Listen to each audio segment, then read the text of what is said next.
और डिसलाइक का तुरंत मतलब नहीं निकाला जाना चाहिए कि जनता में रोजगार को लेकर कोई नई चेतना आ गई है।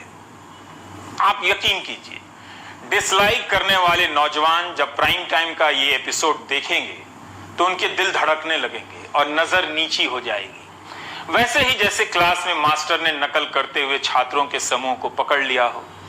इसलिए हाथ पीछे कर खड़े होने की जरूरत नहीं है, आगे आकर नजर मिलाकर प्राइम टाइम देखने की जरूरत है। क्या आपको पता है कि एसएससी सीजीएल का मामला क्या है, ये इम्तिहान क्या है? इस तरह के ट्वीट में छात्र लिखते हैं कि स्टाफ सिलेक्शन कमीशन सीजीएल 2018 की परीक्षा के रिजल्ट का इंतजार करीब 850 दिनों से लटका है, रिजल्ट नहीं आ रहा है। एसएससी सीएचएसएल 2018 की परीक्षा का रिजल्ट 540 दिनों से भी ज्यादा समय से अटका पड़ा है, इंतजार हो रहा है। एमटीएस 2019 की परीक्षा का रिजल्ट करीब 490 दिनों से अटका है, यानी रिजल्ट नहीं आया है। छात्र लिखते हैं कि यह सिर्फ नंबर नहीं है, बल्कि इतने दिन उनके बर्बाद हुए हैं। रिजल्ट आता तो नौकरी करते, सैलरी लेते, घर चलाते। 8 महीने से ज्यादा हो चुके हैं, टीयर 3 का अभी तक रिजल्ट नहीं आया है फाइनल। ठीक है, 850 से ज्यादा दिन हो चुके हैं 2018 एग्जाम को, टीयर 3 का भी रिजल्ट अवेटिंग है। उसके बाद टीयर 4 होगा, टीयर 4 के बाद भी काफी ज्यादा प्रोसेस होता है, फिर फाइनल रिजल्ट आएगा, उसके बाद ज्वाइनिंग में भी बहुत ज्यादा टाइम लगता है। मेरी सिस्टर ने एसएससी सीजीएल 2018 दिया था, उसमें बहुत अच्छे मार्क्स है और उसका आराम से सिलेक्शन हो सकता है। उसने उसके लिए बहुत मेहनत करी थी। पहली बात तो उसका पेपर का नोटिफिकेशन 2018 में आया और उसका एग्जाम 1 साल बाद 2019 में लिया गया। 2019 में लेने के बावजूद भी कि सरकार को और इस संस्थान को शर्म आ जाए कि हम जल्दी से प्रोसेस कंप्लीट करें, इनने वो भी नहीं करा। सुशांत सिंह राजपूत डेथ हुई, सुसाइड हुई, जो भी हुआ, सबने मेंटल हेल्थ के बारे में बात की, मेंटली फिट कैसे रहे, लेकिन किसी भी न्यूज़ चैनल ने हम स्टूडेंट जॉब एस्पिरेंट्स के ऊपर बात ही नहीं की।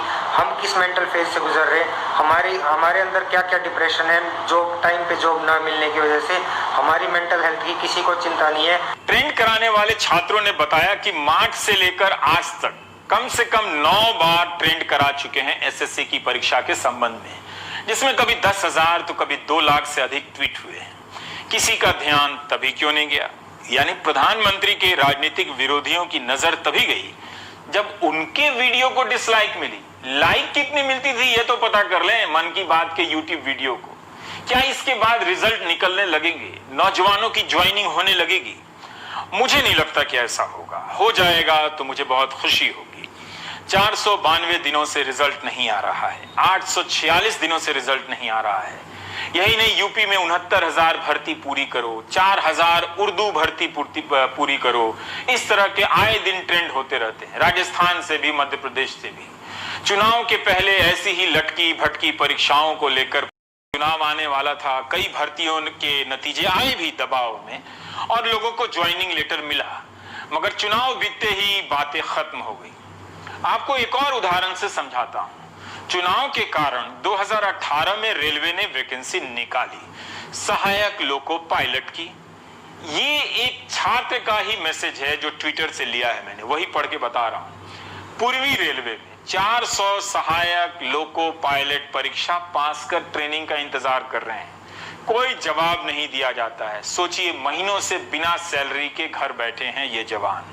लिखते हैं कि परीक्षा का नोटिफिकेशन जारी होता है 2018 के साल में, अगस्त 2018, जनवरी 2019, मई 2019 में परीक्षा के चरण पूरे होते हैं। जून 2019 में मेडिकल की प्रक्रिया शुरू होती है, मेडिकल जांच की। 5 महीने बाद नवंबर 2019 में पैनल बनता है सफल उम्मीदवारों का।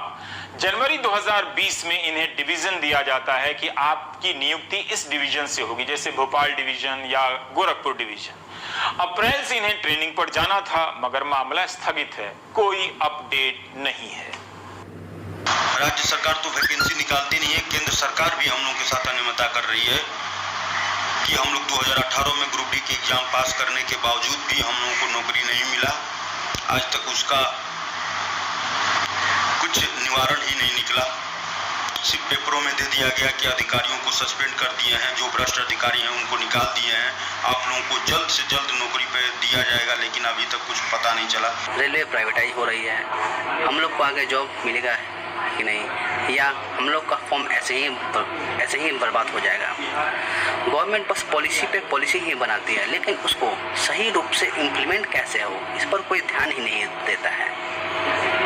हमारे देश में परीक्षा प्रक्रिया इतनी धीमी है कि एक परीक्षा को पूरे होने में 2 से 3 साल बीत जाते हैं। हमारे देश में रोजगार होते हुए भी, वैकेंसियां होते हुए भी, फिर भी किसी को रोजगार नहीं मिलता है। करीब 1 करोड़ के आसपास नौजवानों ने रेलवे की इस परीक्षा के लिए फॉर्म भरे थे, जिसे 1 साल में पूरा करने का दावा किया गया था। मगर आपने देखा कि 2018 से अगस्त सितंबर 2020 आ गया, अभी तक प्रक्रिया पूरी नहीं हुई है। आए दिन सहायक लोको पायलट के सताए ये नौजवान ट्विटर पर ट्रेंड कराते हैं, कोई ध्यान नहीं देता है। इन्होंने पुरानी नौकरी छोड़ दी, नई नौकरी, नई सैलरी कब मिलेगी किसी को पता नहीं। साल में 2 करोड़ रोजगार देने का वादा था भारत सरकार का। रेलवे मंत्रालय 2 साल में 1 लाख पदों की भर्ती की परीक्षा पूरी नहीं कर सका। धीरज रखिए, रेलवे की एक और परीक्षा के बारे में बताने जा रहा हूं, NTPC, non technical popular category. 28 फरवरी 2019 को नोटिफिकेशन आया कि railway non technical popular category के लिए परीक्षा कराएगी। 35,000 वैकेंसी का ऐलान हुआ। 1 मार्च 2019 से लेकर 12 अप्रैल 2019 के बीच परीक्षा के फॉर्म भरने की प्रक्रिया चलती रही, जिसमें फॉर्म भरने से लेकर ऑनलाइन फीस जमा करना शामिल था। इस नोटिफिकेशन में लिखा था कि जून से सितंबर 2019 के बीच परीक्षा होगी। अगस्त सितंबर 2020 आ चुका है, परीक्षा नहीं हुई है। इसके लिए क्यों नहीं आंदोलन हो रहा है? नीट और जेईई की तरह सरकार क्यों नहीं आगे बढ़कर कह रही है कि हम नौजवानों की NTPC की परीक्षा लेंगे, उन्हें ज्वाइनिंग लेटर पकड़ाएंगे, जबकि इन्होंने कई बार अपनी परीक्षा को लेकर ट्रेंड कराए हैं। 2019 में RRB, NTPC और ग्रुप डी की वैकेंसी आई थी, जो कि तकरीबन 1 लाख के करीब थी। उसमें हमने फॉर्म फिलअप किया था और उसमें 500-500 रुपये देकर हमने फिलअप किए थे फॉर्म। अभी तक उसका कोई भी एग्जामिनेशन का कोई भी नोटिफिकेशन नहीं आया है, जो कि काफ़ी डिले हो चुकी है एग्जामिनेशन में। सरकार को इस पर ध्यान देना चाहिए, क्योंकि हम लोग गरीब फैमिली से बिलोंग करते हैं और अधिक दिनों तक अपनी तैयारी को जारी नहीं रख सकते हैं। मैं राजस्थान के अजमेर ज़िले से हूँ और उन 1.5 करोड़ से भी ज़्यादा अभ्यर्थियों में से हूँ जो पिछले 3 साल से गवर्नमेंट एग्ज़ाम की प्रिपरेशन कर रहा है, पर फ़ायदा कुछ नहीं है, क्योंकि ना तो एग्ज़ाम्स की डेट आती है, ना एग्ज़ाम्स के बारे में कुछ पता होता है और ना ही हमारे मुद्दों पे ध्यान दिया जाता है। सारी न्यूज़ चैनल, सारे मिनिस्टर्स हम पे कोई ध्यान नहीं दे रहे। इनफैक्ट अब तो हाल ये है, जेईई नीट की परीक्षाएँ वो हो रही हैं, उनके लिए सोचा जा रहा है, पर हम बेरोजगारों के लिए कोई मुद्दा नहीं उठाया जा रहा है। करोड़ों की संख्या में नौजवान कई साल से सताए जा रहे हैं। उनकी लोकतांत्रिक और नागरिक चेतना में बदलाव इतना ही आया है कि 1 या 3 लाख डिसलाइक करने की स्थिति में पहुंचे हैं। अंग्रेजी में ऐसे मौकों पर अभिव्यक्ति का एक तरीका है, कंधे को झुकाकर आई मीन कम ऑन कहने का। रोजगार का सवाल टफ क्वेश्चन का सवाल है, मुश्किल प्रश्न है। बात सिर्फ रिजल्ट और ज्वाइनिंग की नहीं है। आज की नौकरियां ज्यादातर कॉन्ट्रैक्ट की होती जा रही हैं। आधी सैलरी मिलती है, बाकी नहीं मिलती।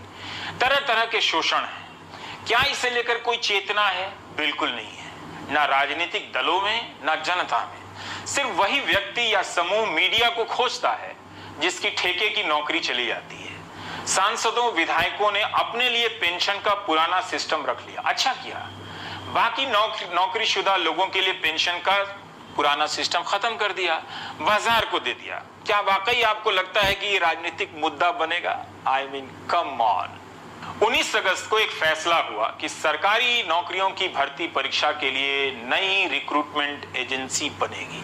प्रधानमंत्री ने तुरंत ट्वीट किया, लेकिन रिजल्ट नहीं निकल रहा है, परीक्षा नहीं हो रही है, ज्वाइनिंग नहीं हो रही है। उसके लाखों ट्वीट उनके हैंडल से टैग किए गए, मगर किसी मंत्री तक ने जवाब नहीं दिया। मगर जिस दिन जब नई भर्ती एजेंसी बनाने का फैसला हुआ तो कितने उत्साह से कई प्रकार के मंत्री उस फैसले को ट्वीट कर रहे थे। यानी एक बड़ी समस्या के ऊपर एक नई एजेंसी के ख्वाब की चादर डाल रहे थे, ताकि ऊपर से सोफा या बिस्तर गंदा ना लगे।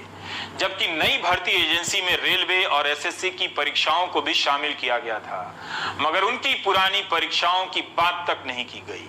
कई जिलों में परीक्षा केंद्र पहले से बने हैं, तभी तो नीट और जेई की परीक्षा हो रही है।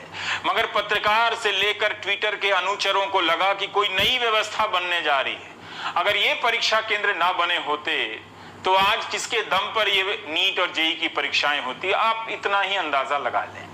भारत में सरकारी भर्ती परीक्षाओं का हाल आप देखेंगे तो आपको ये बात समझ में आएगी कि अगर आप चाहें तो एक परीक्षा का विज्ञापन निकालकर युवाओं को कई साल तक फंसा सकते हैं। वे इंतजार कर लेते हैं। कई राज्यों में लोग 8-8 साल से इंतजार कर रहे हैं। छात्र खुद से नहीं बोल पा रहे हैं। कम ही छात्र कैमरे पर आकर बोलने का साहस जुटा पाते हैं।